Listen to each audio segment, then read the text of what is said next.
Dominus Vobiscum, a blessed Epiphany to each one of you. There are three considerations I want you to meditate upon on this feast of Epiphany. Number one is the word Bethlehem. In our reading for today, Matthew chapter 2, verses 1 to 12, 4 times the word Bethlehem uh, exists. So the word Bethlehem means house of bread. And I'm being reminded of the tabernacle being the house of bread. And the tabernacle reminds us of God's presence 24/7 to us.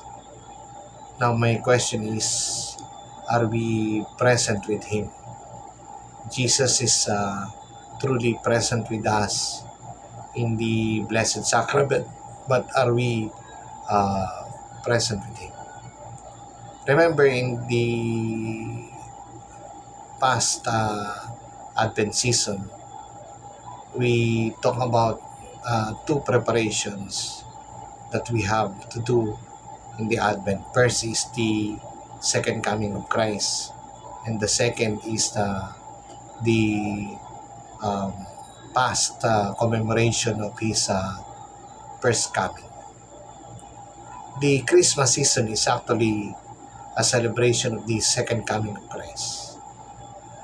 But let us not forget that our Lord Jesus Christ is always coming to us in the holy sacrifice of the Mass. So He is actually faithful in His promise. Matthew chapter 1 verse 23, He is called Emmanuel because God is with us. In Matthew 28, He promised us that He will be remain with us always until the end of time. So Jesus, our Lord, is truly present among us. Are we present with Him? Number two, Herod. Herod was known for his insecurity. Herod was known for his greed, for ambition, for power. Are we like him when we are jealous, when we are insecure, when we only want his I as a center? Are we like Herod in our character? Number three, the Magi, after meeting the Lord, did not come back to Herod, but rather went on another way.